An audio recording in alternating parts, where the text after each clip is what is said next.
Hello everyone. तो ये static GK series का पार्ट 6 वीडियोज़ है। इससे पहले हम लोग पार्ट 5 वीडियोज़ कर चुके हैं। तो चलिए स्टार्ट करते हैं part 6 videos. Question 51, the first chief justice of India was option A M Patanjali Shastri, option B Mehr Chand Mahajan, option C Hiralal J Kania and option D B K Mukherjee. तो इसका राइट आंसर होगा option C Hiralal J Kania. तो आइए इनके बारे में हम लोग बात कर लेते हैं।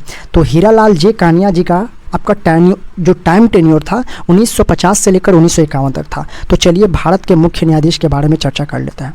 तो पहली बात कि भारत के मुख्य न्यायाधीश की नियुक्ति कौन करता है, यानी अपॉइंटमेंट कौन करता है। तो इसका राइट आंसर होगा भारत के राष्ट्रपति। मतलब जो भारत के सीजीआई होते हैं उनको जो नियुक्त करते हैं वो भारत के राष्ट्रपति करते हैं, ठीक है ना। एंड चीफ जस्टिस का यहाँ पर कोई कार्यकाल फिक्स्ड नहीं होता। जो भारत के मुख्य न्यायाधीश होते हैं ना उनका कार्यकाल फिक्स्ड नहीं होता। उनका रिटायरमेंट का जो एज होता है ना वो 65 वर्ष होती है। तो यहाँ से वेरी इंपॉर्टेंट बात ये है कि चीफ जस्टिस ऑफ इंडिया का कार्यकाल जो होता है ना वो फिक्स्ड नहीं होता। उनका रिटायरमेंट की जो आयु होती है ना 65 वर्ष तक होती है। इसके अलावा सुप्रीम कोर्ट के बारे में बात कर लेते हैं। तो सुप्रीम कोर्ट की चर्चा हमारे संविधान के आर्टिकल 124 में मेंशन है, ठीक है। एंड 2022 के डाटा के अनुसार टोटल नंबर ऑफ जज अगर बोल दिया जाए कि सुप्रीम कोर्ट में कितना है तो 34 है, ठीक है ना। 34 से एक मुख्य न्यायाधीश होगा और जो 33 होगा यानी 33 जो होगा वो अन्य न्यायाधीश होगा। ओके, तो चलिए हम लोग नेक्स्ट क्वेश्चन के बारे में बात कर लेते हैं। Question number 52, the first chief election commissioner of India was option A KVK Sundaram, option B SP Sen Verma, option C T Swaminathan and option D Sukumar Sen. तो इसका राइट आंसर होगा ऑप्शन डी सुकुमार सेन। तो आइए इनके कार्यकाल के बारे में बात कर लेते हैं। तो जो सुकुमार सेन का कार्यकाल जो था ना वो 21 मार्च 1950 से लेकर 19 दिसंबर 1960 तक था। तो आइए इसके अलावा और कुछ बात कर लेते हैं। तो चीफ इलेक्शनर कमिश्नर ऑफ इंडिया को नियुक्त कौन करता है। तो चीफ इलेक्शनर कमिश्नर ऑफ इंडिया को नियुक्ति भारत के प्रेसिडेंट करते हैं।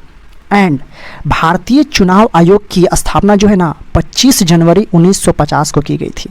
इसलिए 25 जनवरी को मतदाता दिवस के रूप में हम लोग क्या करते हैं, सेलिब्रेट करते हैं।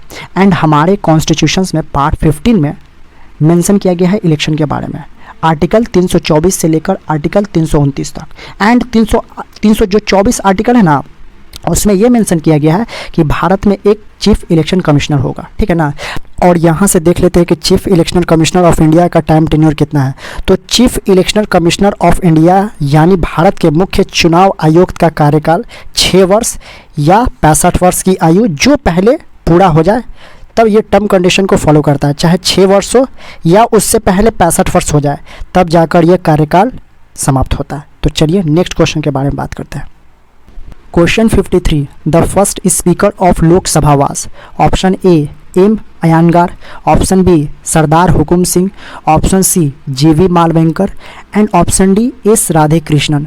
तो इसका राइट आंसर होगा ऑप्शन सी GV मावलेंकर, ठीक है। तो चलिए हम लोग नेक्स्ट क्वेश्चन के बारे में बात करते हैं। Question 54, the last governor general of free India वास ऑप्शन ए में बोला गया C गोपालाचार्य, ऑप्शन बी में बोला गया कैनिंग, ऑप्शन सी में बोला गया है डलहौजी एंड ऑप्शन डी में बोला गया माउंटबेटन। तो इसका राइट आंसर होगा ऑप्शन ए C गोपालाचार्य, ठीक है ना। मतलब ये बोला गया है कि भारत जब आज़ाद हुआ था ना तो last governor general of India मतलब फ्री इंडिया के थे। उस समय के बाद गवर्नर जनरल का जो पद था ना ख़त्म कर दिया था, यानी C गोपालाचार्य के बाद जो गवर्नर जनरल का जो पद था ना वो ख़त्म कर दिया गया था। तो चलिए हम लोग नेक्स्ट क्वेश्चन के बारे में बात करते हैं। Question number 55, the first women prime minister in the world belong to option A Pakistan, option B Sri Lanka, option C Nepal and option D India. तो इसका राइट आंसर होगा ऑप्शन बी श्रीलंका। तो उनका नाम श्री मावो बंदरा नायके थे, ठीक है। तो इसके अलावा अन्य ऑप्शन के बारे में बात कर लेते हैं। तो पाकिस्तान की पहली महिला प्रधानमंत्री का नाम जो था ना वो जुल्फ़िकार अली भुट्टो था। एंड इंडिया का जो फर्स्ट फीमेल PM जो थी वो इंदिरा गांधी थी। तो चलिए हम लोग नेक्स्ट क्वेश्चन के बारे में बात करते हैं। Question number 56, the first receipt of the Jnanpith award was option A TS Bandopadhyay, option B Uma Shankar Joshi, option C G Shankar Kurup and option D Sumitra Nandan Pant. तो इसका राइट आंसर होगा option C G Shankar Kurup. तो चलिए नेक्स्ट क्वेश्चंस के बारे में बात कर लेते हैं। Question number 57 the first receipt of the Dada Saheb Phalke award was. Option A B N Sarkar, option B Prithviraj Kapoor, option C Devika Rani and option D Kanan देवी।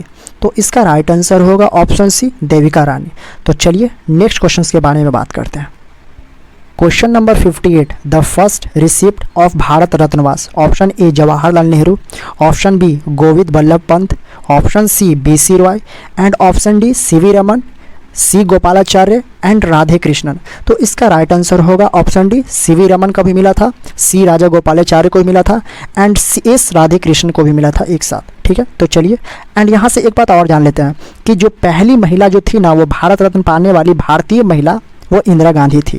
पहला जो भारत रत्न पाने वाली फीमेल वुमेन का बात कर दिया जाए तो वो इंदिरा गांधी थी। तो चलिए अब नेक्स्ट क्वेश्चन के बारे में बात करते हैं। Question number 59 spherical shape of rain droplets is due to.